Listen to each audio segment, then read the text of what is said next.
Jeff and Winston here with Nitro T2, the electric boogaloo. We had a lot of follow-up questions after the first video, so we thought we would answer some of those and then do a little side-by-side. So primary, we were asked, what is nitro? So you think of, carbonation is like your soda, your fountain drinks. Right. That is when you add CO2 into a liquid. You get those nice little bubbles. It's basically the same process, you're just doing it with nitrous, and the difference between nitrous and CO2 is that nitrous has way, way smaller bubbles. Right. So it creates an actual like foamy texture to the liquid. Yeah. And then the other really cool thing that nitro tends to do to coffee and tea is that it removes a little bit of acidity and bitterness. And it also increases sweetness. So without any sweetener, anything like that, you're with teas and coffees that are nitro brewed, you're actually going to taste more sweetness and more creaminess. And it's not because anything's added, it's just because of the nitrogen process. So the tea that we have nitro brewed is CG Chun, 4 Seasons Oolong from one of our favorite producers.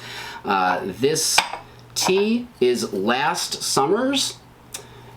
It is a Taiwanese oolong, and we are going to brew it gong fu for 3 steeps, and then we're going to sip the liqueur, and then we're going to pour ourselves the nitro, drink them side by side, and talk about kind of the similarities and differences.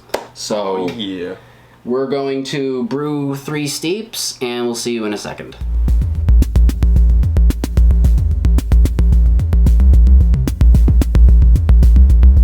So here we have, again, this is CG Chun, 4 Seasons Oolong. That's 4. 4 Seasons Oolong. We did 3 steeps, but it's 4 Seasons Oolong. Stay with us. So these are the leaves, freshly steeped. So the tea right off the bat, this is a nice floral tea. This is typically a lower mountain tea, but even though it can be considered an everyday oolong, like it can still be a really enjoyable tea. Sometimes I think this green oolong has some characteristics the other ones don't have. So, cheers. CG Chun prepared hot gong fu.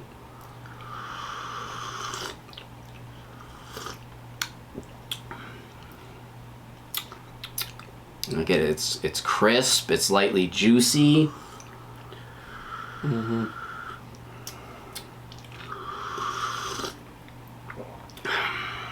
Nice floral notes, like yellowy flowers, but not like too extremely potent in your face. A little bit of honeysuckle, maybe. I get a little honeysuckle.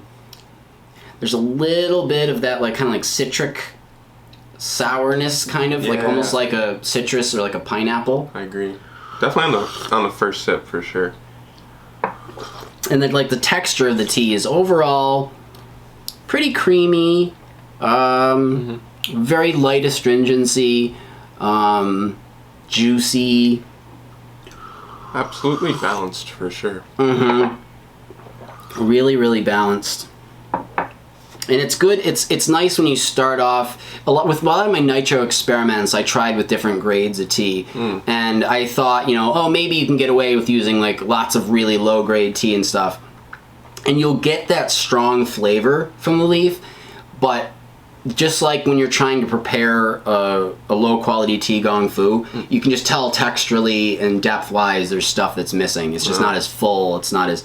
So I did find out that with nitro, to get the best results, it really did matter the quality of tea you were using. Now sometimes you can do like a blend. Like you can use like a nice higher grade tea and then mix it with some of the lower stuff that's of the same tea type, so you can like supplement it, but... This tea, I think we did this iced last year for a music festival. It was very good. And I enjoyed this a lot iced, but I was really curious about what the difference would be if this was made nitro. So when we had the follow-up requests for the nitro video, I figured it'd be really good to do it side by side with a tea that was prepared. Yes, they're prepared slightly differently. I guess let's clarify that. So this was brewed practically gong fu, and we compound 3 steeps. and we did them at 90 degrees Celsius. For the Nitro, we did 90 degrees Celsius. We steeped for Western time for 2 steeps. And we didn't increase the Western time, we just did 5 minutes for each. So, but that is a hot brewed tea. We experimented with cold brewing because that is the preferred way to do it when you're making Nitro coffee. And we thought would be the same, and it was so unbelievably flat, it was beyond a weak tea taste. It just didn't have anything I felt that it needed to really be itself. So I guess that kind of makes sense. Makes sense. So, although we're not using the exact same parameters, the parameters are relatively fair. They were both hot brewed. They're not the hot brew was not diluted at all. It is just straight the hot brew that was cooled and then nitrous injected. All right, so I'm gonna move the Gaiwan out of the way.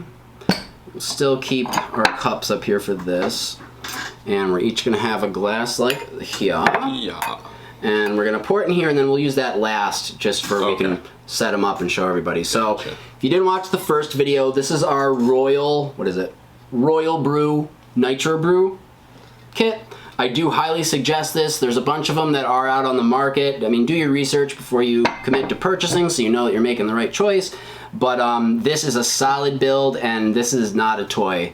That's like a lot of people were like, oh, I was looking at getting to one of those, but I was worried it would just be another accessory in my kitchen. And if you're a person who really enjoys tea, you're a person who really enjoys iced tea, and maybe you like the idea of Nitro, I think I think it was $150. I honestly think that's worth it. For how much you pay per cup at a store, when you can make it at home with your own tea and have it in the fridge on tap for when you want it. It's better. So here we are, and we're gonna go boom. The sound. Oh, it's something. Go ahead and take that. All right. Ooh.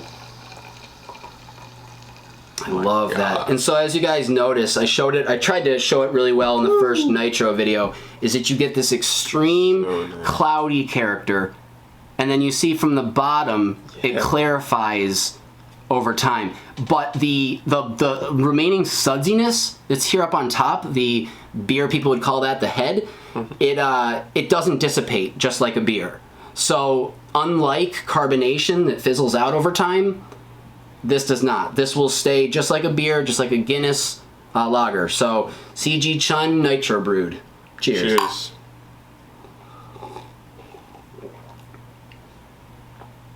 Wow, really, really, really different. I mean, yes, it's brisk because it's cold, but it's beyond the temperature of the liquid. It just, you get this like, almost when you like lick or drink something from naturally formed ice. You know what I mean? Like when you're a kid and you were eat icicles, like the icicles taste different than water that comes from the faucet. It's got this crushing minerality. This is spritzy. Like, I would agree. As you sip it, you just get this light little prickly feeling kind of on your lips as the foam kind of touches. And so the creamy, like the thick head part, stays up here, and then the liquid below is, it's not quite just like an iced tea. Like it does feel like beyond just the head of this, there's still, the nitrogen bubbles are still active in the part that's clear. Right. So like even though you see the collection of the bubbles up here, you still have a large concentration in the bottom liqueur that you experience as you sip. Super creamy. That's the thing, that if you let a glass of this sit forever, the lower part, a lot of the nitrogen will rise to the top and dissipate to the head of it. But if you drink it in like a somewhat reasonable amount of time, which I would hope that you do with any drink, it would be just fine. Right. Like, I get the floral note more pronounced, but not strong Like, it's not overpowering. It just has this really pure oomph essence of floral. It even tastes kind of milky. Like, For sure. and that's, again, it goes beyond just the texture. There's an actual creamy flavor that gets added in Very true. with the nitrogen. So let's see if we can just kind of pour these out side by side a little bit. So again, carbonation, CO2, nitro, nitrous. And I thought about doing this comparison, like ice shaken, like ice flash chilled tea versus the nitro. But then I figured that we would be diluting, by doing the ice shaking, you're diluting your concentrate. Yeah. So while this is the concentrate and we didn't have to dilute it because of the nitrous, see, with the flash brew, you have to balance it out because you're making a really strong brew and then you need to thin it out slightly to remove those unwanted textures. The nitrous does that for you. So it removes bitterness, not all, but it helps reduce bitterness, reduce astringency, and adds in creaminess and sweetness. So, do you have any kind of closing notes or anything you feel one way or another about nitro?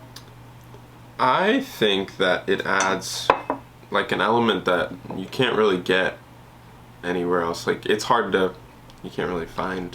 Well, nitro way better teas, said than anything so, I've said thus yeah. this video. No, that was, because that's very accurate. And that's, if I'm to give you a selling point for this, unique it's that. It's that this, and like I said, so there might be a place near you that does nitro teas, but you don't have control over the type of tea, you don't have control over the quality, you don't get to bring it home and have the rest of the keg yourself. So again, if you guys are interested, please check out our first video where we really show kind of how to use this and a little kind of simple breakdown.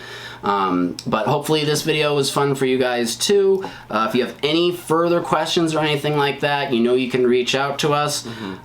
So as for me, Jeff, thank you for watching. Winston, thank you. Have a good rest of your day and Yes. stay thirsty. Take care.